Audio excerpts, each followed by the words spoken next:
Hello students, acid base and salts का ये हमारा फर्स्ट वीडियो है क्लास 10th के ऊपर, जिसमें आज हम लोग एसिड के बारे में खासकर डिस्कस करेंगे और उस पर जो भी important questions give reason type पूछे जाते हैं उनको देखेंगे किस तरीके से डील कर पाते हैं हम लोग। फर्स्ट यहाँ पे अगर एसिड की अगर बात करें तो ये टर्म जो है एसिडस से है, जो कि एक लैटिन या बोल सकते हो ग्रीक वर्ड होता है जिसका मतलब होता है सावर, खट्टा या टार्ट। यहाँ पे अगर बात करें नेक्स्ट, तो आपसे डेफिनेशन पूछा जाता है what do you mean by acid. तो एसिड हमारे पास क्या होता है, एक केमिकल सब्सटेंस होता है। जब वो किसी बेस से अगर रिएक्ट करता है तो सॉल्ट और वाटर का फॉर्मेशन करता है, दैट मीन्स न्यूट्रलाइजेशन रिएक्शन देता है। न्यूट्रलाइजेशन रिएक्शन ये देता है। अगर सिंपली अगर बात करें दूसरा डेफिनेशन हम बोल सकते हैं acid are chemical substance that have one or more replaceable hydrogen ions. एक से ज़्यादा अगर हाइड्रोजन आयन रिप्लेसेबल होते हैं, दैट मीन्स अगर जैसे ही इक्वस सॉल्यूशन में अगर रखेंगे किसी सब्सटेंस को, अगर वो hydrogen ion that means H+ ion अगर रिलीज करता है तो वो क्या कहलाएगा, एसिड कहलाएगा। नेक्स्ट यहाँ पे अगर बात करें, अगर वाटर में अगर रखते हैं हम एसिड को, तो वो वाटर से क्या करता है, जो भी हमारा हाइड्रोजन आयन है ये हमारा क्या कहलाता है, हाइड्रोजन आयन। Hydrogen ion. अब ये हाइड्रोजन आयन जब भी वाटर से रिएक्ट करता है तो H3O+ का फॉर्मेशन करता है, जिसको हम बोलते हैं hydronium ion. Hydronium ion. Next यहाँ पे देख रहे हैं क्लासिफिकेशन की अगर बात करें on the basis of source, तो हम एसिड को दो पार्ट में डिवाइड करते हैं। एक हमारा कहलाता है ऑर्गेनिक एसिड और दूसरा हमारे पास कहलाता है इनऑर्गेनिक एसिड। ऑर्गेनिक एसिड को ही दूसरे नाम से हम जानते हैं नेचुरल एसिड के नाम से जानते हैं, क्योंकि ये प्लांट और एनिमल ओरिजिन से क्या होता है, ये हम गेन करते हैं, इसको ऑब्टेन करते हैं, इसलिए उसको बोलते हैं ऑर्गेनिक एसिड।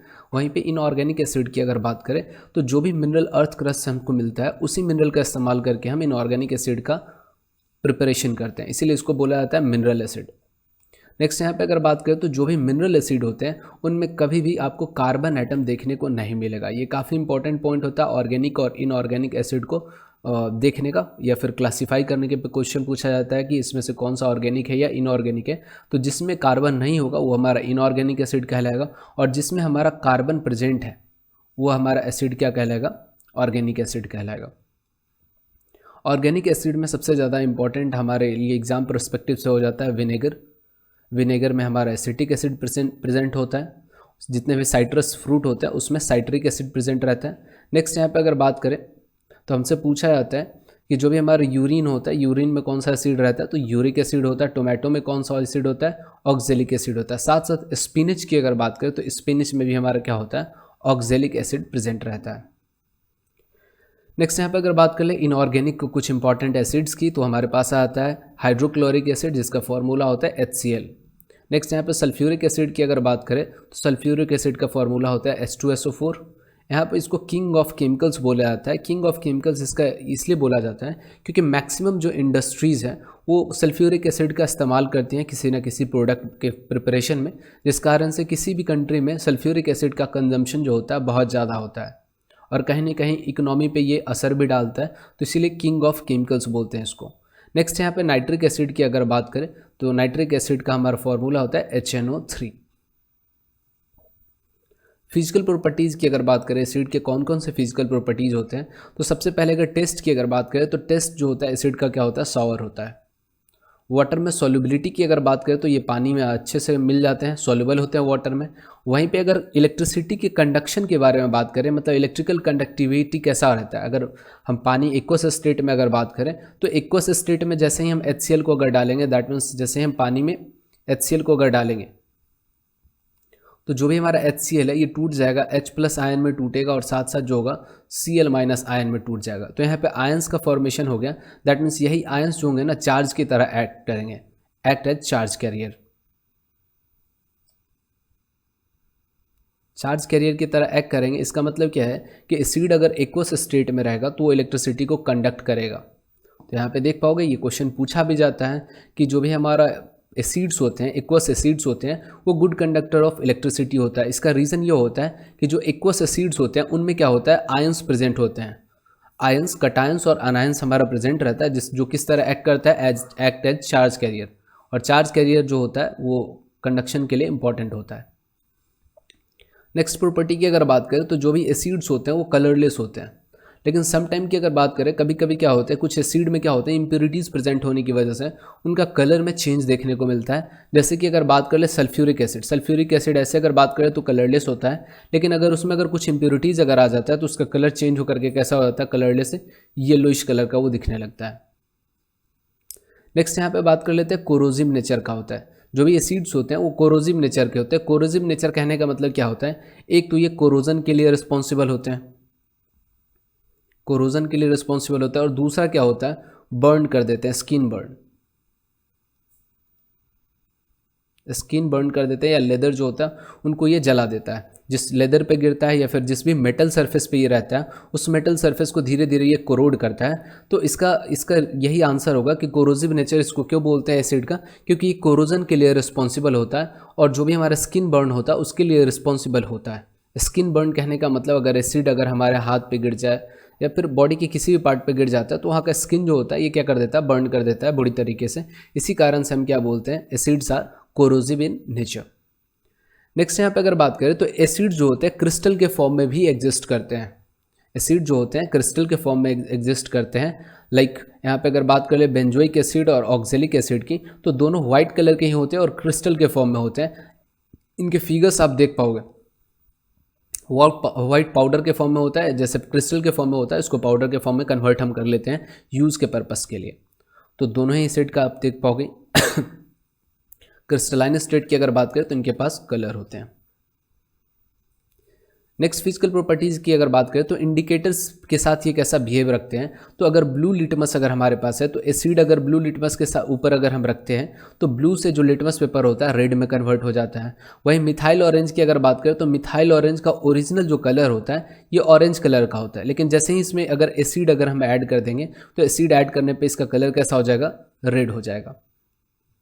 फिनफ्थलीन की अगर बात करें तो फिनफ्थलीन जो होता है कलरलेस सॉल्यूशन होता है, और जैसे ही इसमें अगर अपन एसिड ऐड करेंगे तो ये कलरलेस ही रह ले जाएगा। तो इसीलिए पूछा जाता है कि फिनफ्थलीन सॉल्यूशन अगर अपन क्या करेंगे, एसिड में अगर ऐड करेंगे तो उसका कलर में कैसा चेंज आएगा। तो उसके कलर में कोई चेंज नहीं आएगा, पहले भी ये कलरलेस था, बाद में भी ये कैसा रहेगा, कलरलेस रहेगा। केमिकल प्रॉपर्टीज़ की अगर बात करें तो सबसे पहला हमारे पास आता है reaction of metals, reaction with metals या रिएक्शन ऑफ मेटल्स। यहाँ पे अगर बात कर ले तो जब भी हमारा क्या होता है, जो भी मेटल्स होते हैं या जितने भी मेटल्स होते हैं डाइल्यूट एसिड के साथ रिएक्ट करते हैं, डाइल्यूट एसिड के साथ रिएक्ट करते हैं। और जब भी ये रिएक्शन होता है तो उसमें क्या होता है, कोरस्पॉन्डिंग मेटल सॉल्ट का फॉर्मेशन होता है और साथ साथ क्या होता है, हाइड्रोजन गैस रिलीज होता है। वही अगर ऊपर वाले रिएक्शन इस चार्ट में आप देख पाओगे कि ऊपर की अगर बात करें, ऊपर के तीन रिएक्शन की अगर तीन एलिमेंट्स की अगर बात करें, कैल्शियम सोडियम पोटेशियम की अगर बात करें तो ये काफ़ी ज़्यादा विगरस रिएक्शन देते हैं। दैट मीन्स इतना ज़्यादा इसमें हीट प्रोड्यूस होता है न्यूट्रलाइजेशन रिएक्शन में, जिसके कारण क्या होता है आपको ये जो रिएक्शन होता है काफ़ी ज़्यादा विगरस हो जाता है, वॉलेंट हो जाता है, बहुत ज़्यादा हीट प्रोड्यूस होता है, साथ साथ क्या होता है साउंड भी प्रोड्यूस होता है। और जिस बीकर में हम लोग ये एक्सपेरिमेंट करते हैं शायद वो बीकर ब्रस्ट करने का भी चांसेस रहते हैं। आप अगर आपके पास अगर सोडियम मेटल अगर हो, सिंपली आप उसको वाटर में अगर रखोगे तो उससे पता चल जाएगा कि सोडियम कितना ज़्यादा वॉयलेंट होता है वाटर के साथ। तो एसिड के साथ भी कुछ ऐसा ही होता है, यहाँ पे बहुत ज़्यादा हीट प्रोड्यूस होता है और हीट प्रोड्यूस के कारण हो सकता है कि जो भी बीकर हो हमारा ब्रस्ट कर जाए। तो इसीलिए अगर बात कर ले reactive metals like sodium potassium and calcium tends to explode on reaction with acid, ये एक्सप्लोड करने का टेंडेंसी रखते हैं जब भी एसिड के साथ रिएक्ट करते हैं। यहाँ पे आप देख पाओगे ये हमारा मैग्नीशियम मेटल है, सल्फ्यूरिक एसिड के साथ रिएक्ट कर रहा है, तो मैग्नीशियम का क्या बना रहा है, मैग्नीशियम का सल्फेट सॉल्ट बना रहा है, मैग्नीशियम सल्फेट, मैग्नीशियम सल्फेट, और साथ साथ वो हाइड्रोजन गैस का क्या हो रहा है, फॉर्मेशन हो रहा है। आप यहाँ पे देख पाओगे हाइड्रोजन गैस के फॉर्म में होता है। जिंक का अगर हमारा HCl हाइड्रोक्लोरिक एसिड के साथ रिएक्ट करता है तो हमारा किस चीज़ का फॉर्मेशन होता है, जिंक क्लोराइड, और हाइड्रोजन गैस हमारा प्रोड्यूस हो रहा है। नेक्स्ट यहाँ पे बात कर लेते हैं रिएक्शन विद मेटल्स के अंदर हमारे कुछ इंपॉर्टेंट पॉइंट होते हैं कि कार्बोनिक एसिड से पूछा जाता है कि कार्बोनिक एसिड मेटल से रिएक्ट कर पाएगा और हाइड्रोजन रिप्लेस कर पाएगा, तो इसका आंसर है नो। कार्बोनिक एसिड की अगर बात करें तो कार्बोनिक एसिड एक हमारा ऑर्गेनिक एसिड होते हैं और जितने भी ऑर्गेनिक एसिड होते हैं वो सारे वीक एसिड होते हैं। और कार्बोनिक एसिड की अगर बात करें तो ये काफ़ी ज़्यादा ही वीक एसिड होता है, जिसके कारण ये किसी भी मेटल के साथ रिएक्ट करता है तो हाइड्रोजन गैस जो होता है रिलीज नहीं करता है। सिंपल सा आप बोल सकते हो ये रिएक्ट ही नहीं करेगा। नेक्स्ट यहाँ पे अगर बात करें नाइट्रिक एसिड जो होता है, जब डाइल्यूट नेचर का होता है, जब डाइल्यूट नेचर का होता है तब ये क्या करता है, एसिडिक नेचर शो करता है। जब मेटल के साथ ये रिएक्ट करता है, जब डाइल्यूट होता है तभी रिएक्ट करता है। लेकिन अगर कंसंट्रेटेड अगर बात कर लें, कंसंट्रेटेड अगर HNO3 की अगर बात कर लें तो इसके पास एसिडिक प्रॉपर्टी नहीं होता है, इसका एसिडिक प्रॉपर्टी खत्म हो जाता है। इसके पास डोमिनेंट कौन हो जाता है, ऑक्सीडाइजिंग प्रॉपर्टी। ऑक्सीडाइजिंग प्रॉपर्टी जो होता है डोमिनेंट हो जाता है। मतलब हमारे अंदर भी जैसे सपोज कर लेते हैं एक अच्छा इंसान होता है, एक बुरा इंसान होता है, जस्ट लाइक यहाँ पे HNO3 अगर कंसंट्रेटेड रहता है तो इसमें जो बुरा इंसान होता है दैट मीन्स एसिडिक प्रॉपर्टी जो होता है वो थोड़ा कम हो जाता है, एसिडिक जो होता है वो कम हो जाएगा। और ऑक्सीडाइजिंग प्रॉपर्टी ज़्यादा होने के कारण क्या होगा, जब भी ये मेटल के साथ अगर कंसंट्रेटेड HNO3 अगर रिएक्ट करता है तो हाइड्रोजन गैस का प्रोडक्शन नहीं होता है। आप यहाँ पे पढ़ पाओगे, shows oxidising property rather than acidic property, that's why we do not releases hydrogen gas. जो भी हमारा नाइट्रिक एसिड होता है वो हाइड्रोजन गैस रिलीज नहीं करता है। लेकिन वही अगर बहुत ज़्यादा डाइल्यूट अगर नाइट्रिक एसिड अगर हम ले लेते हैं तो ये मेटल के साथ मैग्नीशियम और मैग्नीज के साथ अगर रिएक्ट करता है तो हाइड्रोजन गैस का फॉर्मेशन करता है। ये अदर देन क्या कर लेता है, जो भी हमारा हाइड्रोजन गैस जनरली अगर कंसंट्रेटेड अगर हमारे पास क्या होता है HNO3 होता है, तो यहाँ पे अगर रिएक्शन करता है ये मेटल के साथ तो जो हाइड्रोजन गैस प्रोड्यूस होता है इसको ये किस में कन्वर्ट कर देता है, ऑक्सीजन से रिएक्ट करके इसको कन्वर्ट कर देता है H2O में कन्वर्ट कर देता है। जिसकी वजह से हम बोलते हैं कि जो हमारा कंसंट्रेटेड नाइट्रिक एसिड होता है उसके पास ऑक्सीडाइजिंग प्रॉपर्टी होता है, एसिडिक प्रॉपर्टी कम होता है। इसके कारण क्या होता है, हाइड्रोजन गैस का रिलीज वो नहीं करता है जब वो कंसंट्रेटेड फॉर्म में रहता है। नेक्स्ट यहाँ पे बात कर लेते हैं केमिकल प्रॉपर्टीज। दूसरा हमारे पास reaction with basic oxides. Basic oxides कहने का मतलब होता है metallic oxides. Metallic oxides, metal जब ऑक्सीजन के साथ रिएक्ट करता है तो मेटालिक ऑक्साइड का फॉर्मेशन करते हैं। और मेटालिक ऑक्साइड जो होते हैं वो हमारा बेसिक नेचर के भी होते हैं और कई जो होते हैं एम्फोटरिक के नेचर के होते हैं। वो लोग इस चीज़ को हम लोग ऑक्साइड्स वाले टॉपिक में कवर कर लेंगे। बट यहाँ पे देखते हैं जब हमारा बेसिक ऑक्साइड्स अगर एसिड के साथ रिएक्ट करता है तो एक तो हमारा मेटल का सॉल्ट बनता है और साथ साथ क्या बनता है, वाटर का फॉर्मेशन होता है। यहाँ पे आप देख पाओगे एग्जांपल हमारे पास ये हमारा सोडियम ऑक्साइड है, सोडियम ऑक्साइड। सोडियम ऑक्साइड हमारा हाइड्रोक्लोरिक एसिड के साथ रिएक्ट कर रहा है तो हमारा कॉमन सॉल्ट का फॉर्मेशन हो रहा है दैट इज NaCl और वाटर हमारा क्या हो रहा है, रिलीज हो रहा है। नेक्स्ट यहाँ पे अगर बात करें तो ये हमारे पास है लेड ऑक्साइड। लेड ऑक्साइड है, यहाँ पे हम नाइट्रिक एसिड का इस्तेमाल कर रहे हैं तो हमारे पास जो प्रोडक्ट बन रहा है ये सॉल्ट बन रहा है जो प्रेसिपिटेट होता है, लेड नाइट्रेट। लेड नाइट्रेट और वाटर का क्या हो रहा है, फॉर्मेशन हो रहा है। नेक्स्ट रिएक्शन की अगर बात करें तो हमारे पास है कॉपर ऑक्साइड, जिसको कॉपर 2 ऑक्साइड भी लिखते हैं। कॉपर इस तरीके से भी लिखा हुआ मिल सकता है, कॉपर 2 ऑक्साइड, वो भी सही है। और डायरेक्टली कॉपर ऑक्साइड लिखा हुआ तब भी सही है। ये जब सल्फ्यूरिक एसिड के साथ अगर रिएक्ट करेगा तो कॉपर सल्फेट और वाटर का क्या करता है, फॉर्मेशन करता है। तो अगर आपको ये बेसिक रॉ इक्वेशन ये अगर याद रहता है तो अगर आपसे इस बेसिस पे अगर क्वेश्चन देता है तो आप क्वेश्चन गलत नहीं करोगे, आपको अगर ये याद रहता है तो। नेक्स्ट यहाँ पे देख लेते हैं बेसिक हाइड्रोक्साइड के साथ किस तरीके का रिएक्शन देता है एसिड। तो बेसिक हाइड्रोक्साइड कहने का मतलब होता है सिंपली बेस।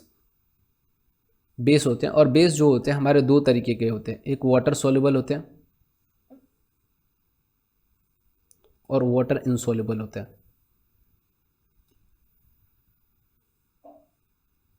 तो जो वाटर सोल्यूबल बेस होते हैं इन्हीं को हम क्या बोलते हैं, अल्कली बोलते हैं। तो आपसे कई बार क्वेश्चन उल्टा करके भी पूछा जाता है स्टेटमेंट के फॉर्म में, ऑल अल्कलीज आर बेस। ये स्टेटमेंट्स ट्रू है या फॉल्स है? तो ये स्टेटमेंट सही है, जितने भी अल्कली है वो सारे हमारे क्या कहलाते हैं, बेस कहलाते हैं। लेकिन उल्टा अगर हम बोल दें कि जितने भी बेस है वो सारे अल्कली है तो ये स्टेटमेंट गलत हो जाएगा, क्योंकि जो भी बेस होते हैं वो अल्कली, एक तो हमारा वाटर सॉल्युबल होता है उन्हीं को सिर्फ हम अल्कली बोलते हैं। वाटर इनसॉल्युबल है तो वो बेस कहलाएगा बट अल्कली नहीं कहलाएगा, तो ये स्टेटमेंट हमारा गलत हो जाएगा।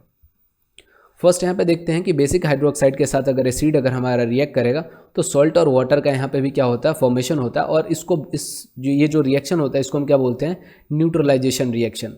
न्यूट्रलाइजेशन रिएक्शन की अगर बात करें तो कैसा होता है, एक्सोथर्मिक का होता है, एक्सोथर्मिक नेचर का होता है,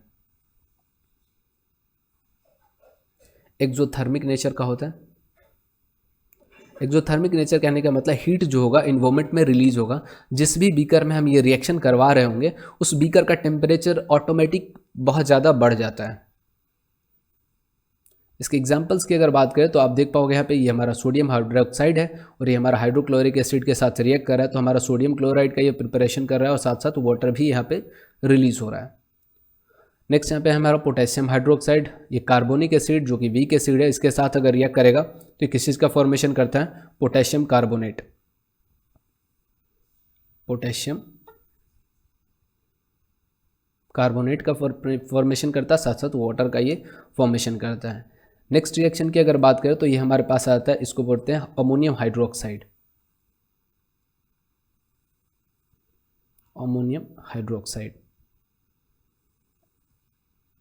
अमोनियम हाइड्रोक्साइड का रिएक्शन अगर सल्फ्यूरिक एसिड से करवाएंगे तो ये जो बन रहा है NH4 का होल्ड प्लस SO4, इसको बोलते हैं अमोनियम सल्फेट, अमोनियम सल्फेट। ये अमोनियम सल्फेट जो होता है ये प्रिपरेशन इसका होता है जब हमारा सल्फ्यूरिक एसिड के साथ ये रिएक्ट करता है, साथ साथ ये वाटर रिलीज करता है। यहाँ पे अमोनियम हाइड्रोक्साइड की अगर बात करें तो अमोनियम हाइड्रोक्साइड एक बेस होता है। नेक्स्ट यहाँ पे देख लेते हैं केमिकल प्रॉपर्टीज़ का ये फोर्थ पार्ट है हमारे पास। कार्बोनेट्स और बाइकार्बोनेट्स के साथ जब रिएक्शन होता है तो किस तरीके का प्रोडक्ट देता है हमारा एसिड।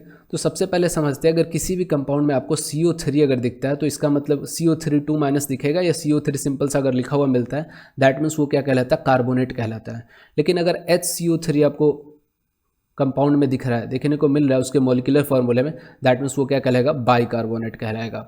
तो कार्बोनेट या बाइकार्बोनेट की अगर बात करें तो दोनों सेम ही प्रोडक्ट का फॉर्मेशन करते हैं, कोरस्पॉन्डिंग मेटल सॉल्ट देते हैं, वाटर देते हैं और कार्बन डाइऑक्साइड क्या करते हैं, रिलीज करते हैं। यहाँ पे प्रोडक्ट लिखने का तरीका क्या होता है, जैसे हम डिस्प्लेसमेंट रिएक्शन अगर देखते हैं कि जो ज़्यादा यहाँ पे आयन का एक्सचेंज हो जाता है, तो सिंपली देखोगे यहाँ पे एक आयन हमारा कार्बोनेट है और एक हमारा Cl है, तो जो भी मेटल होगा उसके साथ क्या करना है, इसका आयन एक्सचेंज कर देना, वही आपका प्रोडक्ट हो जाएगा। तो सिंपली आप यहाँ पे देख पाओगे CO3 है, दैट मीन्स ये हमारा क्या है, सोडियम कार्बोनेट, सोडियम कार्बोनेट है। सोडियम कार्बोनेट जब HCl के साथ रिएक्ट कराएगा तो कॉमन सॉल्ट का फॉर्मेशन हो रहा है, जो भी आयन था वो एक्सचेंज हो गया बस, और साथ में ये वाला प्रोडक्ट आपको कंप्लीटली याद कर लेना है, ये डायरेक्टली आप लिख दोगे carbon dioxide and water. Next यहाँ पे देखते हैं सोडियम, ये हमारा क्या कहला है, HCO3 इसमें प्रेजेंट है, दैट मीन्स ये हमारा क्या कहला है, सोडियम बाइकार्बोनेट, सोडियम बाइकार्बोनेट। ये हमारा सल्फ्यूरिक एसिड के साथ रिएक्ट करेगा, दैट मीन्स सोडियम के साथ कौन सा हमारा आयन चला जाएगा, तो सल्फेट आयन चला जाएगा, तो क्या बनेगा, सोडियम सल्फेट, सोडियम सल्फेट का फॉर्मेशन करेगा, साथ साथ वाटर और कार्बन डाइऑक्साइड गैस फॉर्म में रिलीज करेगा। अब यहाँ पे अगर बात कर ले तो ये जो बाइकार्बोनेट्स होते हैं ना, इसको हम क्या बोलते हैं, हाइड्रोजन सल्फेट भी बोलते हैं, hydrogen carbonate, sorry hydrogen carbonate,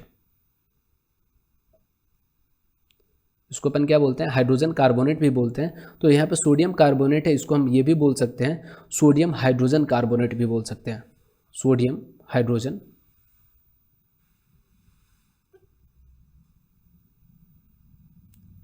hydrogen carbonate. तो सोडियम कार्बोनेट बोले या हाइड्रोजन कार्बोनेट बोले या बाइकार्बोनेट बोले, आपको सिंपल सा ये वाला रिएक्शन का बेसिक स्ट्रक्चर आपको याद रखना है, इसी के बेसिस पे आपको प्रोडक्ट लिखना है। नेक्स्ट आप रिएक्शन में आप देख पाओगे, नेक्स्ट वाले रिएक्शन में हमारे पास है कि जिंक कार्बोनेट है, CO3 प्रेजेंट है, दैट मीन्स ये क्या कहलाएगा, ये फॉर्मूला क्या कहलाएगा, जिंक कार्बोनेट। जिंक कार्बोनेट जब हमारा सल्फ्यूरिक एसिड के साथ रिएक्ट करेगा तो यहाँ पे आयन का एक्सचेंज होगा, ये हमारा किस चीज़ का फॉर्मेशन करेगा, जिंक सल्फेट, जिंक सल्फेट, और वाटर और कार्बन डाइऑक्साइड का क्या हो रहा है, रिलीज हो रहा है। नेक्स्ट यहाँ पे बात कर ले रिएक्शन के एसिड के साथ, तो मेटल सल्फाइड्स या बाइसल्फाइड्स अगर प्रेजेंट होते हैं, तो सल्फाइड की अगर बात करें या बाइसल्फाइड की अगर बात करें तो इनका स्ट्रक्चर आपको याद रखना है कि सल्फाइड किसको बोलेंगे, अगर किसी भी अगर हमारे पास अगर कोई प्रोडक्ट है या फिर उसमें SO3 अगर प्रेजेंट है, अगर SO3 प्रेजेंट है तो उसको हम क्या बोलते हैं, सल्फाइड बोलते हैं। अगर HSO3 प्रेजेंट है, अगर HSO3 अगर प्रेजेंट है तो इसको हम क्या बोलते हैं, बाईसल्फाइड बोलते हैं, बाईसल्फाइड बोलते हैं। और बाईसल्फाइड का ही हम क्या बोलते हैं, इसको हाइड्रोजन सल्फाइड भी बोल सकते हैं, हाइड्रोजन सल्फाइड। तो आपको एग्जाम में पूछा जा सकता है आपसे कि बाईसल्फाइड भी दे करके एग्जाम्पल पूछा जा सकता है या फिर हाइड्रोजन सल्फाइड दे करके भी पूछा जा सकता है। तो यहाँ पे आपको बेसिक स्ट्रक्चर याद रखना है कि मेटल सल्फाइड रहे या बाईसल्फाइड रहे, अगर एसिड के साथ रिएक्ट करेगा तो करस्पॉन्डिंग सॉल्ट का प्रिपरेशन करेगा, वाटर प्रोड्यूस करेगा और साथ साथ सल्फर डाइऑक्साइड का इमिशन करेगा। यहाँ पे आप रिएक्शन देख पाओगे, ये हमारा सोडियम सल्फाइड है। सोडियम सल्फाइड जो है ये रिएक्शन करेगा HCl के साथ करेगा, तो सोडियम का क्या बनाएगा, सॉल्ट बनाएगा, ये मेटल सॉल्ट का फॉर्मेशन करेगा। साथ साथ यहाँ पे वाटर रिलीज होगा एज रॉ इक्वेशन, और साथ साथ सल्फर डाइऑक्साइड ये हमारा रिलीज होगा। बस आपको एक ही चीज़ याद रखना है कि कौन सा सॉल्ट यहाँ पे फॉर्म होगा। तो सिंपल सा मैंने बताया, सिंपल सा आयन एक्सचेंज कर देना है। जो भी एसिड होगा और जो भी हमारा मेटल सल्फाइड होगा उसका बस आयन एक्सचेंज कर दीजिए, वही सॉल्ट बनेगा। और साथ साथ 2 वाटर और सल्फर डाइऑक्साइड तो आपको याद ही रखना है, यही लिखना है। तो ज़्यादा, और इस जब इस तरीके का क्वेश्चन अगर पूछा जाता है तो इसको जरूर बैलेंस कीजिएगा। नेक्स्ट यहाँ पे ये हमारे पास कहलाता है पोटेशियम, क्या कहलाएगा, बाईसल्फाइड कहलाएगा, पोटेशियम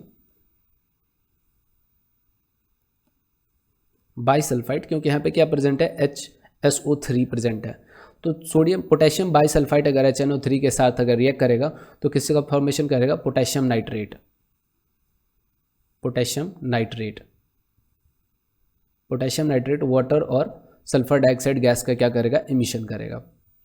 नेक्स्ट अगर रिएक्शन की अगर बात करें तो यहाँ पे हमारे पास आ जाता है सोडियम जिंक सल्फाइड, ZnSO3 है, यहाँ पे आप देख पाओगे ZnSO3। तो यहाँ पे SO3 के लिए हम क्या इस्तेमाल करते हैं, तो सल्फाइड इस्तेमाल करते हैं। तो ये हमारा क्या कहलाएगा, zinc sulphide, zinc sulphide. Zinc sulphide जब हमारा नाइट्रिक एसिड के साथ रिएक्ट करेगा तो किसका फॉर्मेशन करेगा, zinc nitrate, zinc nitrate water और सल्फर डाइऑक्साइड का क्या करेगा, इमिशन करेगा। नेक्स्ट यहाँ पे अगर बात कर ले, हमारे पास अगर मेटल सल्फाइड्स हो या फिर बाईसल्फाइड्स हो, बाईसल्फाइड्स को हम क्या बोल सकते हैं, हाइड्रोजन सल्फाइड्स बोल सकते हैं, हाइड्रोजन सल्फाइड्स। तो इस केस में अगर बात कर ले तो हमारा जो प्रोडक्ट बनेगा वो सॉल्ट बनेगा, और हाइड्रोजन सल्फाइड क्या होता है, गैस रिलीज होता है। यहाँ पर हाइड्रोजन सल्फाइड गैस की अगर बात करें तो इसका रोटन एग लाइक स्मेल होता है, रोटन एग लाइक स्मेल। तो इनडायरेक्टली कई बार जो होते हैं बड़े लैंग्वेज वाले जो क्वेश्चंस होते हैं, इसमें ये हिंट दिया जाता है कि हमारे गैस प्रोड्यूस हो रहा है जिसका स्मेल जो है रोटन एग लाइक है। तो वहाँ से कंफर्म हम कर लेते हैं कि वहाँ से जो गैस प्रोड्यूस हो रहा है वो हाइड्रोजन सल्फाइड गैस है। तो ये काफ़ी इंपॉर्टेंट हो जाता है कि हाइड्रोजन सल्फाइड गैस का जो स्मेल होता है कैसा होता है, रोटन एग लाइक होता है। फर्स्ट यहाँ पर अगर देखें तो हमारे पास अगर S अगर प्रेजेंट रहेगा कंपाउंड में तो वो सल्फाइड कहलाएगा, अगर HS अगर प्रेजेंट रहेगा तो हमारा क्या कहलाएगा, बाईसल्फाइड कहलाएगा।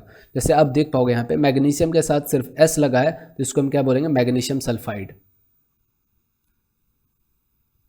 Magnesium sulphide. लेकिन वही पर HS लगा हुआ है तो ये इसका नाम क्या हो जाएगा, मैग्नीशियम बाईसल्फाइड, मैग्नीशियम बाईसल्फाइड। मैग्नीशियम बाईसल्फाइड बोल सकते हैं या मैग्नीशियम हाइड्रोजन सल्फाइड बोल सकते हैं। अगर मैग्नीशियम सल्फाइड का अगर रिएक्शन HCl के साथ करवाएंगे, हाइड्रोक्लोरिक एसिड के साथ करवाएंगे, तो यहाँ पे मैग्नीशियम क्लोराइड का फॉर्मेशन होता है, साथ साथ हमारा जो भी हाइड्रोजन सल्फाइड गैस है वो रिलीज होता है। वहीं पे अगर सोडियम सल्फाइड की अगर बात करें, HCl के साथ अगर रिएक्शन होगा तो सोडियम क्लोराइड का फॉर्मेशन होता है, साथ साथ यहाँ पे भी हमारा क्या होता है, जो भी हमारा हाइड्रोजन सल्फाइड गैस है H2S का क्या होता है, इमिशन होता है। नेक्स्ट यहाँ पे अगर बात करें आयरन सल्फाइड या फेरस सल्फाइड की अगर बात करें तो फेरस सल्फाइड, या इसको पढ़ते हैं आयरन 2 सल्फाइड, या फिर इसका दूसरा नाम होता है ferrous, ferrous sulphide. Ferrous sulphide जो होगा वो अगर सल्फ्यूरिक एसिड के साथ अगर रिएक्शन करेगा तो फेरस सल्फेट या iron sulphate, iron 2 sulphate, iron 2 sulphate या फिर फेरस सल्फेट। फेरस सल्फेट का प्रिपरेशन करेगा और साथ साथ यहाँ पे भी हमारा जो भी हाइड्रोजन सल्फाइड गैस है इसका इमिशन होगा। 7 नंबर की अगर बात करें तो जब हमारा क्या होता है, एसिड जब मेटल क्लोराइड्स के साथ रिएक्ट करता है तो काफ़ी इंपॉर्टेंट है। मेटल क्लोराइड्स और मेटल नाइट्राइड्स के साथ अगर रिएक्शन होता है तो यहाँ पे मेटल क्लोराइड के साथ अगर रिएक्शन होता है तो यहाँ पे प्रिपरेशन जो होता है प्रोडक्ट का वो क्या होता है, हमारा सॉल्ट होता है और साथ साथ एसिड होता है। काफ़ी इंटरेस्टिंग बात है, एसिड के साथ रिएक्शन करवाते हैं और एसिड भी हमारा क्या होता है, फॉर्म होता है यहाँ पे। इसका एग्जाम्पल आप देख पाओगे कि ये हमारा सोडियम क्लोराइड है, कॉमन सॉल्ट है, इसका हम रिएक्शन किसके साथ करवा रहे हैं, हाइड्रोजन सल्फेट। दैट मीन्स ये हमारा क्या कहलाता है, सल्फ्यूरिक एसिड कहलाता है। सल्फ्यूरिक एसिड इसको बोलते हैं, सल्फ्यूरिक एसिड। सल्फ्यूरिक एसिड के साथ अगर हम इसका रिएक्शन करवाएंगे तो सोडियम हाइड्रोजन सल्फेट का फॉर्मेशन करेगा। सोडियम हाइड्रोजन सल्फेट ये एक तरीके का क्या होता है, सॉल्ट होता है और साथ साथ क्या हो रहा है, हमारा HCl गैसेस फॉर्म में रिलीज हो रहा है। बट एक इंटरेस्टिंग फैक्ट यहाँ पे याद करने की ज़रूरत है कि हमारा क्या हो रहा है, यहाँ पे जो सॉल्ट बन रहा है ये सॉल्ट कैसा है, एसिडिक सॉल्ट है। कैसा है, एसिडिक सॉल्ट। क्योंकि जैसे ही सॉल्ट को हम वाटर में रखेंगे, जैसे ही वाटर में रखेंगे तो ये क्या कर देगा, आयनाइज होकर के फिर से क्या करेगा, H+ प्रोड्यूस करेगा। यहाँ पे जो H+ आपको दिख रहा है ये H+ फिर किस में टूट जाएगा, हाइड्रोनियम आयन में, हाइड्रोनियम आयन का फॉर्मेशन करेगा वाटर के साथ रिएक्ट करके, हाइड्रोनियम आयन का प्रोडक्शन करेगा। और ये फर्दर क्या करेगा, जो भी हमारा हाइड्रोनियम आयन होगा दैट मीन्स ये हमारा एसिड का ही है, एक तरीके से हम बोल सकते हैं। इसका एक सोल्यूशन हमारा क्या कहलाएगा, एसिड होगा और फर्दर ये NaCl के साथ रिएक्ट करेगा तो सोडियम सल्फेट का फॉर्मेशन करेगा और साथ साथ यहाँ पे देख पाओगे हाइड्रोजन क्लोराइड गैस फिर से यहाँ पे रिलीज होगा। तो ये काफ़ी इंटरेस्टिंग एग्जाम्पल है। नेक्स्ट यहाँ पे देखते हैं reaction with metal nitrates. Metal nitrates की अगर बात करें तो यहाँ पे भी क्या होता है, सॉल्ट का फॉर्मेशन होता है, साथ साथ क्या होता है, एसिड यहाँ पे बनता है। आप देख पाओगे यहाँ पे हमारे पास क्या है, पोटेशियम नाइट्रेट है, यहाँ पे देख पाओगे पोटेशियम नाइट्रेट है। तो नाइट्रेट एक बार हमारा सल्फ्यूरिक एसिड के साथ रिएक्ट कर रहा है, ये हमारा क्या है, पोटेशियम हाइड्रोजन सल्फेट है, ये हमारा कैसा है, एसिडिक सॉल्ट है। एसिडिक सॉल्ट है दैट मीन्स जैसे ही इसका एक्व सॉल्यूशन अगर लेंगे, ये एसिडिक सॉल्ट किस चीज़ का फॉर्मेशन कर देगा, एसिड का फॉर्मेशन कर देगा। और एसिड के साथ अगर हमारा नाइट्रेट अगर रिएक्ट करेगा तो किस चीज़ का फॉर्मेशन करेगा, सॉल्ट का। देख पा रहे हो करस्पॉन्डिंग सॉल्ट का फॉर्मेशन कर रहा है और क्या हो रहा है, एसिड। HNO3 हमारा क्या है, एसिड है। ये हमारा क्या कहलाएगा, पोटेशियम सल्फेट।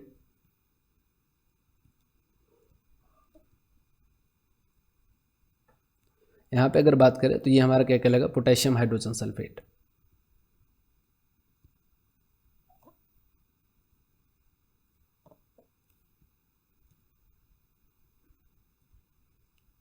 अब कौन सा एसिडिक सॉल्ट होता है, कौन सा बेसिक सॉल्ट होता है, इस पर्टिकुलर टॉपिक को हम लोग कवर करेंगे सॉल्ट वाले टॉपिक में, जो न्यूट्रलाइजेशन के साथ आएगा। तो उस वाले टॉपिक में हम लोग इसको अच्छे तरीके से डिटेल वे में कवर करेंगे।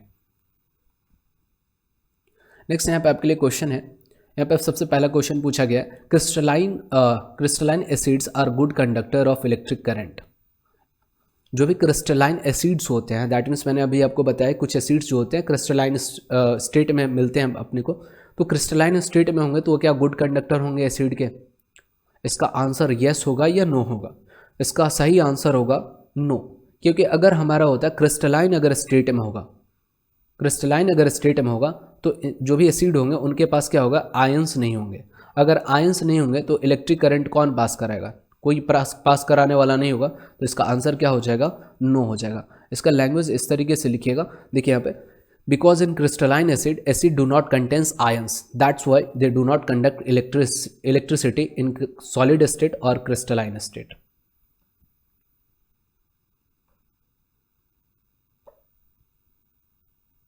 क्रिस्टलाइन स्टेट में ये कभी भी गुड कंडक्टर नहीं हो सकते हैं।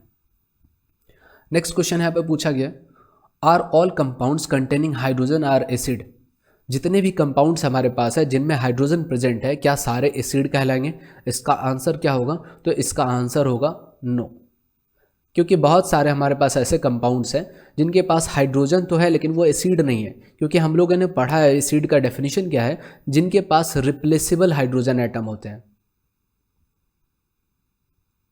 रिप्लेसेबल हाइड्रोजन आयन होते हैं, उन्हीं को हम सिर्फ क्या बोलते हैं, एसिड बोलते हैं। जैसे कि अगर बात कर ले एल्कोहल की, C2H5OH, ये हमारा इथेनॉल है। इथेनॉल है, इसके पास हाइड्रोजन तो है लेकिन ये रिप्लेसेबल नहीं है, रिप्लेसेबल नहीं है जिसके कारण से इसको हम एसिड नहीं बोल सकते हैं। नेक्स्ट यहाँ पे अगर बात कर ले तो हमारे पास आ जाता है ग्लूकोज। ग्लूकोज का फार्मूला याद होगा, फैमिलियर हो आप लोग, C6H12O6। यहाँ पे हमारे पास हाइड्रोजन प्रेजेंट है और काफ़ी ज़्यादा अमाउंट में प्रेजेंट है, लेकिन फिर भी ये रिप्लेसेबल नहीं है। यहाँ पे भी हमारा हाइड्रोजन प्रेजेंट है लेकिन रिप्लेसेबल नहीं होने के कारण ये हमारा एसिड नहीं कहलाएगा। नेक्स्ट एग्जाम्पल की अगर बात करें, मीथेन गैस CH4, यहाँ पे हाइड्रोजन की एक बात करें तो यहाँ पे भी हाइड्रोजन जो है हमारा रिप्लेसेबल नहीं है, जिसकी वजह से ये हमारा क्या कहलाएगा, एसिड नहीं कहलाएगा। लैंग्वेज फॉर्म में देख लेते हैं इसका आंसर। यहाँ पे देख पाओगे इसका आंसर क्या होगा, no, because acid contains replaceable hydrogen और furnishes hydrogen ion in water. Furnishes कहने का मतलब होता है जब भी वाटर में अगर एसिड हम ऐड करते हैं तो क्या करते हैं, जो भी एसिड्स होते हैं डिसोसिएट होते हैं, टूटते हैं आयंस के फॉर्म में, उसी को हम बोलते हैं फर्निश। लेकिन यहाँ पर अगर बात करें कुछ ऐसे कंपाउंड्स होते हैं लाइक एल्कोहल और ग्लूकोज की अगर बात करें, जिनको पानी में भी अगर हम रख देते हैं तो हाइड्रोजन आयन जो होता है इनका फॉर्मेशन नहीं होता है। दैट मीन्स ये टूटते नहीं है, हाइड्रोजन आयन और कटायन और आयन में टूटते नहीं है, जिसकी वजह से हम क्या बोल सकते हैं, जितने भी कंपाउंड्स होते हैं जिनके में हाइड्रोजन प्रेजेंट होता है वो सारे एसिड नहीं होंगे। इतना बात समझ में आ रहा होगा। नेक्स्ट क्वेश्चन देखते हैं यहाँ पे। नेक्स्ट क्वेश्चन में बोला गया है, व्हेन सल्फर डाइऑक्साइड और carbon dioxide gas is passed over dry blue litmus paper, colour of litmus paper does not changes, but when litmus paper is wet then colour change is observed, why. यहाँ पे simple सा पूछा गया है कि अगर हम क्या कर रहे हैं, सल्फर डाइऑक्साइड या फिर कार्बन डाइऑक्साइड अगर पास कराते हैं, एक सूखा हुआ हमारे पास लिटमस पेपर है, ब्लू लिटमस, उसके ऊपर से पास कराते हैं तो कोई भी कलर चेंज देखने को नहीं मिलता है। लेकिन वही अगर एक भींगा हुआ अगर हमारे पास अगर लिटमस पेपर है ब्लू कलर का, तो उस पर से अगर पास कराएंगे सल्फर डाइऑक्साइड को या कार्बन डाइऑक्साइड को तो किस चीज़ का फॉर्मेशन कर देता है, जो ब्लू कलर का लिटमस होता है उसको रेड में कन्वर्ट कर देता है। इसका रीज़न क्या होता है समझिएगा। जो भी सल्फर डाइऑक्साइड होता है जब ये वाटर के साथ रिएक्ट करता है, वाटर के साथ रिएक्ट करता है तो H2SO3 का फॉर्मेशन करता है, सल्फ्यूरस एसिड, इसका फॉर्मेशन करता है सल्फ्यूरस एसिड। सल्फ्यूरस एसिड का फॉर्मेशन करता है। अब ये एसिड है, दैट मीन्स इसके पास क्या होगा, ये H+ आयन रिलीज करेगा, और H+ आयन अगर रिलीज होगा तो जो भी हमारा ब्लू लिटमस है वो किस में कन्वर्ट हो जाएगा, रेड लिटमस में कन्वर्ट हो जाएगा। इसी तरीके से कार्बन डाइऑक्साइड की अगर बात करें तो वाटर से जब ये रिएक्ट करेगा तो ये किसका फॉर्मेशन करता है, H2CO3 का फॉर्मेशन करता है, that means carbonic acid, carbonic acid का फॉर्मेशन करता है। इवन ये वीक एसिड है फिर भी ये क्या करेगा, H+ तो थोड़े अमाउंट में रिलीज करेगा ही करेगा। अगर H+ ये रिलीज कर रहा है दैट मीन्स ये जो भी हमारा ब्लू लिटमस है उसको किस में कन्वर्ट कर देगा, रेड लिटमस में कन्वर्ट कर देगा। जैसे ही हम सिंपल सा यहाँ पे देखिएगा, कार्बन डाइऑक्साइड को किससे पास कराते हैं, अगर हमारे पास कोई लिटमस पेपर है अगर वो भींगा हुआ है दैट मीन्स उसमें क्या प्रेजेंट होगा, वाटर प्रेजेंट होगा। दैट मीन्स ये जो कार्बन डाइऑक्साइड वाटर के साथ रिएक्ट करेगा और किसका फॉर्मेशन कर देगा, H2CO3, और ये H2CO3 क्या करेगा, लिटमस पेपर पे H+ क्या करेगा, रिलीज करेगा, जिसकी वजह से क्या होता है, लिटमस पेपर का कलर चेंज हो जाता है। इसी तरीके का आंसर हमारा SO2 में होता है। SO2 जब हमारा क्या होगा, हमारे पास अगर वेट लिटमस ब्लू से अगर रिएक्ट करेगा मतलब पास कराएंगे तो हमारा किसका फॉर्मेशन कर देगा, H2SO3। इसका आंसर देखते हैं वैसे लैंग्वेज फॉर्म में। यहाँ पे देखिएगा, in dry state replaceable hydrogen ion is not present, but in when dry sulfur dioxide or carbon dioxide is passed over wet litmus paper, then they react with water and form sulfurous acid and carbonic acid, and hence change of color from blue litmus to red litmus occur। जो भी हमारा colour का change होता है, blue से red में क्या होता है, कन्वर्जन, ये देखने को मिलता है। नेक्स्ट यहाँ पे देख लेते हैं क्वेश्चन। यहाँ पर पूछा गया, solution of which of them shows electrical conductivity and why. एक हमारे पास HCl का सॉल्यूशन है। यहाँ पे बाबू कुछ नहीं बोला गया है कि सॉल्यूशन हमारा किस चीज़ में बनाया गया है, तो ये ऑलरेडी अंडरस्टूड है कि HCl और ग्लूकोज को हम किस में मिला रहे हैं, वाटर में मिला रहे हैं, इक्वल सॉल्यूशन बना रहे हैं। तो इसमें से कौन सा शो करेगा इलेक्ट्रिकल कंडक्टिविटी, तो अगर HCl को अगर पानी में अगर मिलाएंगे, HCl को अगर वाटर में अगर मिलाएंगे तो किस चीज़ का फॉर्मेशन ये करेगा, H प्लस आयन का फॉर्मेशन करेगा, साथ साथ क्लोराइड आयन का फॉर्मेशन करेगा। दैट मीन्स ये सारे हमारे पास क्या है, आयंस का फॉर्मेशन करेगा। लेकिन वही ग्लूकोज की अगर बात करें C6H12O6 की अगर बात करें तो इसको अगर आप पानी में अपन ऐड करेंगे, वाटर में अगर ऐड करेंगे तो यहाँ पे आयंस का फॉर्मेशन नहीं होगा।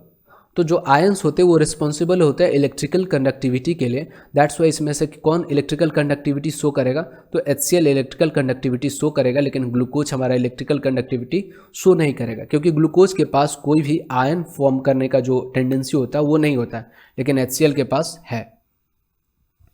देखिएगा इसका आंसर क्या है, HCl solution shows electrical conductivity because of formation of hydrogen and chloride ions in solution, but glucose do not have such furnishing tendency। Glucose के पास ऐसा कोई टेंडेंसी नहीं होता है कि वो आयन का फॉर्मेशन कर सके, जिसके कारण ग्लूकोज का इलेक्ट्रिकल कंडक्टिविटी नहीं होता है, HCl का होता है। नेक्स्ट क्वेश्चन की अगर बात करें तो यहाँ पे बोला गया, if you have to store concentrated sulphuric acid which container will you prefer, metallic और ceramic and why। सिरामिक की अगर बात करें तो चाइना डिश वगैरह देखते हो, चाइना वेयर की अगर बात करें चीनी मिट्टी का जो होता है कंटेनर्स वगैरह होते हैं उसी को बोलते हैं सिरामिक बोलते हैं। सिंपल सा आप बोल सकते हो सिरामिक कंटेनर्स उसी तरीके का होता है हमारा। और यहाँ पे अगर बात करें मेटालिक की अगर बात करें तो मेटल से बना हुआ कंटेनर को क्या बोलते हैं, मेटालिक कंटेनर बोलते हैं। अब यहाँ पे सल्फ्यूरिक एसिड की अगर बात करें तो एक आप ये जानते हो ये कैसा होता है, स्ट्रॉन्ग है, स्ट्रॉन्ग एसिड है हमारे पास। स्ट्रॉन्ग एसिड जो होता है कोरोजिव होता है। अब स्टार्टिंग में हमने बताया था कोरोजिव का मतलब क्या होता है, रिस्पॉन्सिबल फॉर कोरोजन। तो जो भी मेटल्स होते हैं उनको ये क्या करते हैं, जो एसिड होते हैं कोरोड करते हैं। तो कोरोजन की वजह से क्या होगा, बहुत सारे होल्स क्रिएट हो जाएंगे। जो भी मेटालिक कंडक्टर होगा कंटेनर होगा उसके अंदर क्या होगा, बहुत सारे होल्स क्रिएट हो जाएंगे, तो जिसके कारण से हम सल्फ्यूरिक एसिड को मेटालिक कंटेनर्स में स्टोर नहीं कर पाएंगे। लेकिन वही सिरामिक कंटेनर्स की अगर बात करें तो सिरामिक कंटेनर के साथ कोई भी रिएक्शन नहीं होता सल्फ्यूरिक एसिड का। दैट्स वाई सिरामिक कंटेनर्स में हम क्या कर सकते हैं, सल्फ्यूरिक एसिड को आसानी से स्टोर कर पाएंगे। अब सिंपली आप देख सकते हो कि जो भी लैब वगैरह में जो HCl का कंटेनर आता है वो शीशा का बना होता है और काफ़ी डार्क कलर का वो बॉटल होता है। इसका आंसर की अगर बात करें, as we know sulphuric acid is corrosive mineral acid, so it starts corroding metallic container, so we use ceramic container for its storage. जो भी मेटालिक कंटेनर होगा उसको ये कोरोड कर देगा, जिसकी वजह से हम सिरामिक कंटेनर का इस्तेमाल करेंगे इसके स्टोरेज के लिए, क्योंकि सिरामिक कंटेनर कोई भी रिएक्शन नहीं देता है सल्फ्यूरिक एसिड के साथ। नेक्स्ट यहाँ पे बात कर लेते हैं क्लासिफिकेशन ऑफ एसिड। तो यहाँ पे अगर बात कर ले तो एसिड का क्लासिफिकेशन जो है, एक क्लासिफिकेशन हम लोगों ने ऊपर ही देख लिया on the basis of source, remaining हमारे पास 4 हमारे पास क्लासिफिकेशन है।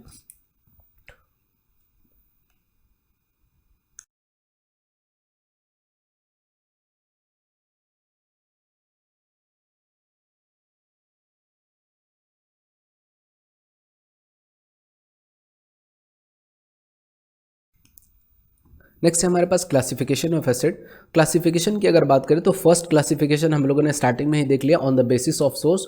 रिमेनिंग 4 क्लासिफिकेशन की अगर बात करें तो ये क्लासिफिकेशन बेस्ड होते हैं प्रेजेंस ऑफ ऑक्सीजन, कि अगर कोई एसिड है तो उसमें ऑक्सीजन प्रेजेंट है या नहीं, तो उसके बेसिस पे होता है। स्ट्रेंथ ऑफ एसिड, मतलब एसिड हमारा कैसा है, बहुत ज़्यादा कोरोजिव है, हाई स्ट्रेंथ का है, मतलब कंसनट्रेटेड है या फिर डाइल्यूट है। कंसंट्रेशन की अगर बात करें, कंसंट्रेशन मतलब कि इसका कंसंट्रेशन कैसा है, बहुत ज़्यादा हाई कंसंट्रेशन है इसका, या फिर मतलब बोल सकते हो ऐसा कि स्ट्रॉन्ग एसिड है या फिर वीक एसिड है कंसंट्रेशन के बेसिस पे। बेसिसिटी का मतलब आप समझते हो कितने ज़्यादा हाइड्रोजन आयन ये रिलीज़ कर सकता है वाटर में जब इसको हम रखेंगे। तो फर्स्ट यहाँ पे क्लासिफिकेशन देखते हैं एसिड का based on presence of oxygen, कि जो भी एसिड होते हैं उनमें ऑक्सीजन प्रेजेंट होता है या नहीं होता है। तो अगर ऑक्सीजन अगर प्रेजेंट अगर होता है किसी भी एसिड में तो उसको हम क्या बोलते हैं, ऑक्सो एसिड बोलते हैं या ऑक्सी एसिड बोलते हैं। और अगर हाइड्रोजन सिर्फ अगर प्रेजेंट रहता है अगर एसिड में तो उसको हम क्या बोलते हैं, हाइड्रा एसिड बोलते हैं। यहाँ पे देख पाओगे इसका definition, acid containing oxygen are called oxy acid. Oxy acids की अगर बात करें तो nitric acid, carbonic acid, sulphuric acid, acetic acid, oxalic acid, ये सारे हमारे किसके एग्जाम्पल्स हैं, ऑक्सी एसिड्स के एग्जाम्पल है, क्योंकि इसमें ऑक्सीजन प्रेजेंट होगा ही होगा। लेकिन वही हाइड्रा एसिड्स की अगर बात करें तो इनके पास क्या होता है, सिर्फ हाइड्रोजन प्रेजेंट होता है, ऑक्सीजन हमारा प्रेजेंट नहीं होता है। तो जिस भी एसिड में ऑक्सीजन प्रेजेंट नहीं होता है उसको हम क्या बोलते हैं, हाइड्रो एसिड। उसका एग्जाम्पल क्या है, HCl है, HBr है, HI है, HF है, HCN है। ये सारे हमारे किसके एग्जाम्पल्स हैं, हाइड्रो एसिड्स के एग्जाम्पल्स हैं।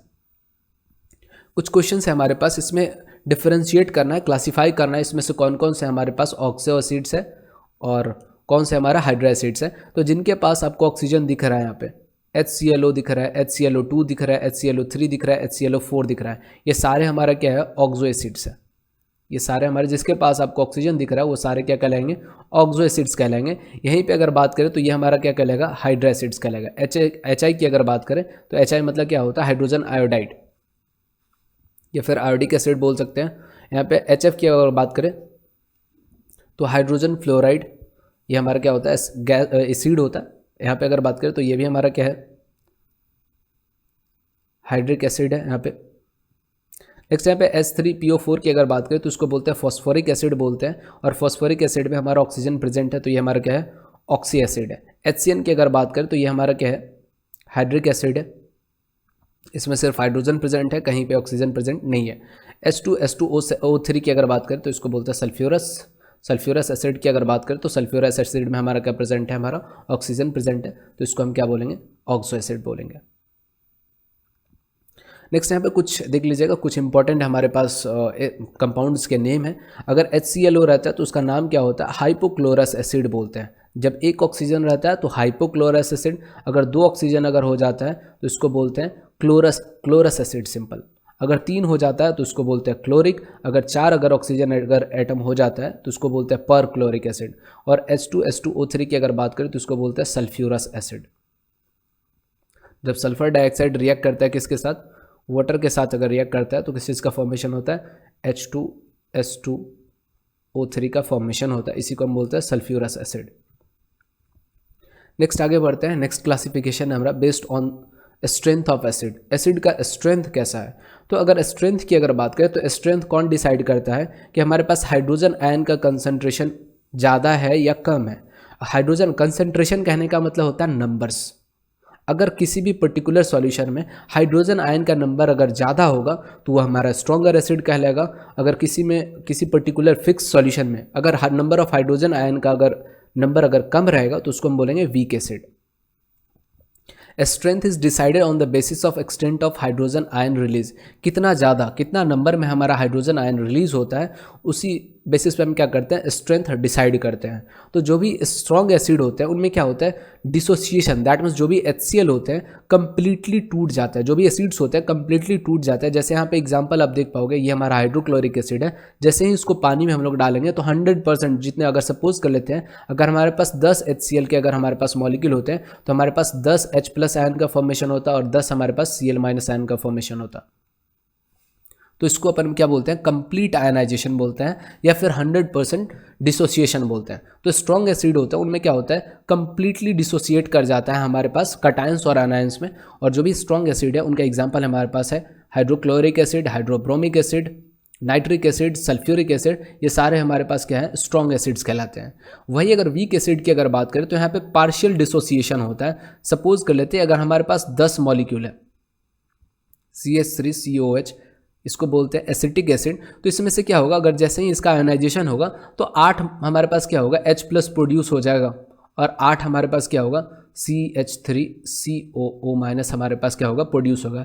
दैट मीन्स अभी भी हमारे पास क्या है, 2 मॉलिक्यूल अभी भी आयनाइज नहीं हुआ है। दैट मीन्स 2 मॉलिक्यूल आयनाइज नहीं हुआ, दैट मीन्स पार्शियली, ये कंप्लीट तो नहीं हुआ आयनाइजेशन। तो अगर इस तरीके का अगर आयनाइजेशन अगर देखने को मिलता है या डिसोसिएशन देखने को मिलता है एसिड में, तो वो एसिड हमारा क्या कहलाएगा, वीक एसिड कहलाएगा। वीक एसिड की अगर बात करें तो carbonic acid, formic acid, acetic acid, ये सारे हमारे किसके अंदर आते हैं, ऑक्जेलिक एसिड की अगर बात करें, फॉस्फोरिक एसिड की अगर बात करें तो ये सारे हमारे क्या आते हैं, वीक एसिड के अंदर आते हैं। यहाँ पे आप देख पाओगे कि स्टेप बाय स्टेप में क्या हो रहा है, हमारा आयोनाइजेशन हो रहा है, लेकिन फिर भी 100% नहीं है, ये स्टेप बाय स्टेप में हो रहा है। यहाँ पे भी सल्फ्यूरिक एसिड की अगर बात करें तो स्टेप बाय स्टेप में हो रहा है, लेकिन यहाँ पे 100% आयनाइजेशन हो रहा है, लेकिन यहाँ पे 100% आयनाइजेशन नहीं हो रहा है, जिसकी वजह से हम क्या बोलते हैं, इसको वीक एसिड बोलते हैं, इसको स्ट्रॉन्ग एसिड बोलते हैं। नेक्स्ट यहाँ पे देखिए, यहाँ पे क्वेश्चन पूछा गया, हाइपोब्रोमस एसिड HOBr की अगर बात करें, ये स्ट्रॉन्ग एसिड है या वीक एसिड है, तो इसका सही आंसर होगा ये वीक एसिड है, क्योंकि यहाँ पे कंप्लीट आयनाइजेशन नहीं होता। कंप्लीट आयनाइजेशन, कंप्लीट आयनाइजेशन जो होता है यहाँ पे नहीं होता है। जो HOBr है ये कंप्लीटली H प्लस और OBr माइनस में कंप्लीटली यहाँ पे हमारा नहीं टूटता है, जिसकी वजह से ये हमारा क्या कहलाएगा, वीक एसिड कहलाएगा। इसका रीज़न पढ़ते हैं, weak acid because complete ionization does not occur in water. जब भी हाइपोब्रोमस एसिड को अगर वाटर में अगर हम रखेंगे तो कंप्लीट आयनाइजेशन नहीं होगा, जिसकी वजह से ये हमारा क्या कहलाएगा, वीक एसिड कहलाएगा।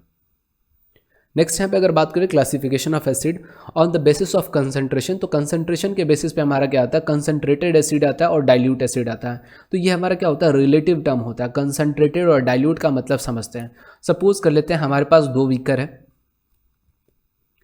एक हमारे पास बीकर ए है, एक हमारे पास बीकर बी है। एक में हमारे पास दोनों ही बीकर में सपोज कर लेते हैं हमारे पास वाटर जो है हमारा 50 ml प्रेजेंट है, 50 ml है, इसमें भी अपन 50 ml लेते हैं वाटर।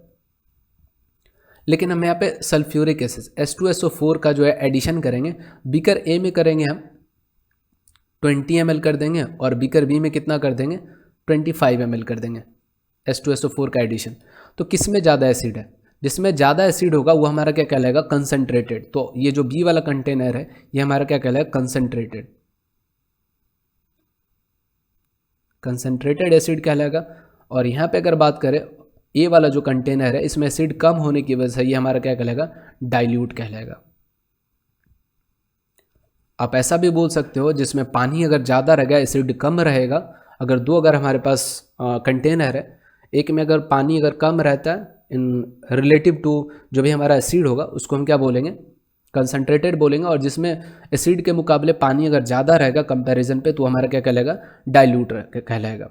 यहाँ पे देख पाओगे इसका definition, higher amount of acid dissolve in aqueous solution. Fixed aqueous solution आप बोल सकते हो। अगर हमारे पास वाटर अगर फिक्स रहेगा उसमें एसिड अगर ज़्यादा अगर प्रेजेंट है तो हमारा कंसनट्रेटेड एसिड कहलाएगा। अगर हमारा एसिड कम प्रेजेंट है फिक्स्ड अमाउंट ऑफ वाटर में तो हमारा क्या कहलाएगा, डाइल्यूट एसिड कहलाएगा। इस एग्जाम्पल से आपको क्लियर हो जाएगा। नेक्स्ट हमारे पास है बेसिसिटी के बेसिस पे हम एसिड को क्लासीफाई करते हैं। बेसिसिटी का सिंपल सा मतलब होता है कितने हमारे पास रिप्लेसेबल हाइड्रोजन आयन है, एटम सॉरी यहाँ पे आयन होते हैं। अगर पानी में अगर रखते हैं तो कोई एसिड कितना हाइड्रोजन आयन रिलीज करता है वाटर में, उसी को हम क्या बोलते हैं, बेसिसिटी बोलते हैं। तो बेसिसिटी की अगर बात करें तो हमारा बेसिसिटी के ऊपर हमारे पास कितने तरीके के एसिड होते हैं, मोनो, डाई, ट्राई। अब मोनो की अगर बात करें तो एक ही ये H प्लस कितना रिलीज करेगा वाटर में, सिर्फ एक मॉलिक्यूल जो होगा एक ही H प्लस अगर रिलीज करेगा तो उसको हम क्या बोलेंगे, मोनो बेसिक एसिड। अगर हमारे पास अगर डाई बेसिक एसिड है दैट मीन्स एक हमारा क्या हो जाएगा, मॉलिक्यूल जो होगा दो हाइड्रोजन आयन का क्या करेगा, रिलीज करेगा एक्वस सॉल्यूशन में। और यहाँ पे जो डाई बेसिक होते हैं ये दो स्टेप में क्या होते हैं, टूटते हैं। ट्राई बेसिक एसिड की अगर बात करें तो इनके पास 3 रिप्लेसेबल H प्लस आयन होते हैं, हाइड्रोजन आयन होते हैं, और ये 3 स्टेप में क्या होता है, कम आयोनाइज होते हैं। आप यहाँ पे देख पाओगे, यहाँ पे एग्जांपल्स HCl की बात कर ले, HNO3 की अगर बात कर ले, या फिर एसिटिक एसिड की अगर बात कर ले, ये सारे क्या कर रहे हैं, एक मॉलिक्यूल सिर्फ एक हाइड्रोजन आयन प्रोड्यूस कर रहा है, एक मॉलिक्यूल सिर्फ एक हाइड्रोजन आयन प्रोड्यूस कर रहा है। तो ये सारा हमारा क्या कहलाएगा, मोनो बेसिक का एग्जाम्पल कहलाएगा। डाई बेसिक की अगर बात करें, जैसे यहाँ पे हमारे पास आ गया सल्फ्यूरिक एसिड की अगर बात करें तो एक सल्फ्यूरिक एसिड का मॉलिक्यूल 2 हाइड्रोजन आयन प्रोड्यूस कर रहा है। हमारे पास कार्बोनिक एसिड की अगर बात करें तो 2 हाइड्रोजन आयन प्रोड्यूस हो रहा है, तो ये दोनों हमारा क्या कहलाएगा, डाई बेसिक एसिड कहलाएगा। इसी तरीके से यहाँ पे अगर बात कर ले, ये हमारा क्या है, ऑक्जेलिक एसिड का फॉर्मूला है, ऑक्जेलिक एसिड। ऑक्जेलिक एसिड की अगर बात करें तो H2CO H2C2O4 इसका फॉर्मूला होता है। यहाँ पे अगर इसका आयनाइजेशन की अगर बात करें तो ये जब आयनाइज होता है तो 2 H प्लस का रिलीज करता है, इसका मतलब ये क्या कहलाएगा, डाई बेसिक एसिड कहलाएगा। नेक्स्ट यहाँ पे ट्राई बेसिक एसिड की अगर बात करें तो ये 3 हमारे पास इसके पास रिप्लेसेबल हाइड्रोजन आयन होते हैं। जैसे यहाँ पे आप देख पाओगे phosphoric acid, phosphoric acid 3 hydrogen ion release कर रहा है, दैट मीन्स ये क्या कहलाएगा, ट्राई बेसिक एसिड कहलाएगा। और इन्हीं में से कोई एक आपसे बोर्ड में पूछ लिया जाए, इनमें से कौन सा मोनो बेसिक एसिड है, कौन सा डाई बेसिक एसिड है, तो खासकर जो पूछा जाता है इसका एग्जाम्पल पूछा जाता है। नेक्स्ट हमारे पास सल्फ्यूरिक एसिड का पूछा जाता है। ये दोनों काफ़ी इंपॉर्टेंट है। जो सल्फ्यूरिक एसिड होता है वो डाई बेसिक एसिड होता है, और जो भी हमारा फॉस्फोरिक एसिड होता है वो कैसा होता है, ट्राई बेसिक एसिड होता है।